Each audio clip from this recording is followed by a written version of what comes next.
For this recipe, I'm using Starbucks medium roast, but you're more than welcome to use a darker roast, which I would suggest, or you can make whatever coffee of your choice, chill it, and then use that. You're gonna do 1 cup of your favorite iced coffee.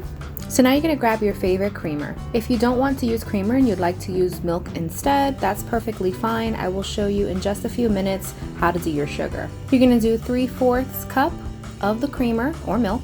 To the blender, you're gonna add 1 teaspoon of ground cinnamon powder. And after that, you're gonna add 1 teaspoon of vanilla extract. I used paste in this video, but extract is just as fine. So here you are for the sugar part. So I used 2 tablespoons of coconut sugar just to give it an additional little sweetness. Now here's your secret weapon. This is what puts everything together, so you cannot not use this. You're gonna add 1/4 teaspoon to this recipe.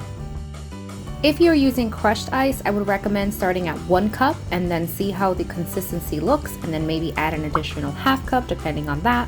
For this video, I used about 7 to 8 regular trade ice cubes, so I would say go ahead and start with that, and then once again check the consistency to see if it's where you'd like it. So this is the consistency you're looking for. Go ahead and do a little wiggle test to see if it's where it should be. If you like it chunkier, you can add more ice. If you like it looser, you can add more liquid. Go ahead and grab your favorite container, either a tumbler, something that's going to help to keep it nice and cold. For this video, I'm using a mason jar.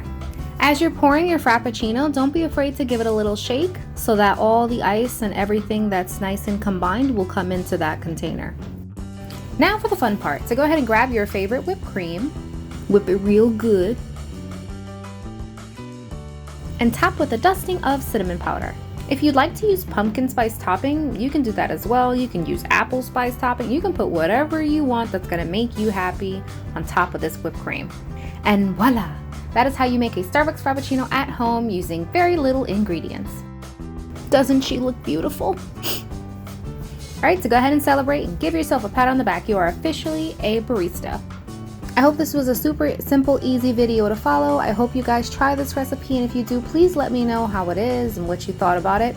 I will be coming up with more, especially for the holiday season, so go ahead and stay tuned. Thank you guys so much for watching this video, and I'll see you on the next one. See ya!